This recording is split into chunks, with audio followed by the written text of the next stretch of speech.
কোনো কিছুই তো ভালো লাগছে না। এভাবে একা একা কি আর ভালো লাগে? কি যে করব কিছুই তো বুঝতে পারছি না। না, সন্ধে হয়ে গেছে, এখন বাড়িতে ফিরতে হবে, না হলে আবার বাবা চেঁচামেচি করবে।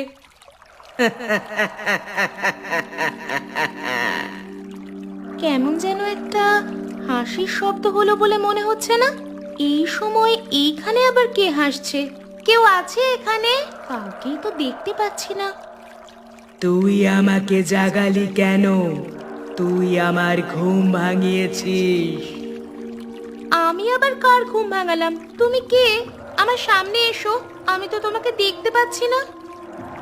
আমাকে দেখার অনেক শখ তো তোর। আচ্ছা, তাহলে দেখ। এ কি? এ তো কোনো মানুষ নয়, এ তো একটা জিন। কে কোথায় আছো? আমাকে বাঁচাও, বাঁচাও! এই জিনটা আমাকে মেরে ফেলবে। হ্যাঁ হ্যাঁ, আমি তোকে মারতে এসেছি। তুই আমার ঘুম ভাঙিয়েছিস। তোর কত বড় সাহস! আমি তোকে ছাড়বো না। আমার ভুল হয়ে গেছে, আমাকে ক্ষমা করে দাও। আমি না জেনে শুনে এই ভুলটা করে ফেলেছি। আমি তো তোমাকে দেখতেও পাইনি। জেনে করিস আর না জেনে করিস, এটা তো অন্যায়। তাই আমি তোকে ছাড়তে পারবো না।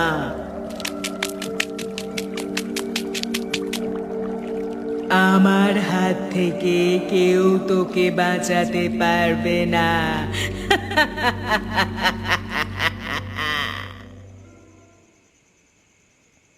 কিরে, এভাবে হাঁপাচ্ছিস কেন? কি হয়েছে কি?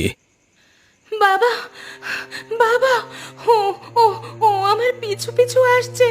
ও ও আমাকে মেরে ফেলবে বাবা। আমাকে বাঁচাও বাবা, বাঁচাও। কে তোকে মেরে ফেলবে? কে তোর পেছু পেছু আসছে? কি হয়েছেটা কি আমাকে বলতো। বাবা, আমি ভুল করে মনে হয় একটা জিনকে জাগিয়ে তুলেছি। এখন জিনটা আমাকে মারার চেষ্টা করছে। কি বলছিস কি? জিন তোর পেছনে লেগে আছে? এখন তো কোনোভাবেই তোকে বাঁচানো সম্ভব হবে না রে। এমন কথা বলো না বাবা, আমি মরতে চাই না, আমি বাঁচতে চাই। যেভাবেই হোক আমাকে তুমি বাঁচাও।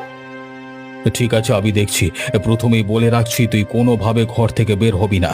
আর তোকে এখান থেকে সরানোর ব্যবস্থা আমি করে দিচ্ছি। কি করবে বাবা? যা করবার আমি করব, তুই কোনো কথা বলবি না। আর তুই সন্ধেবেলায় ওই পুকুর পাড়ে গেছিলিস কেন, জানিস না?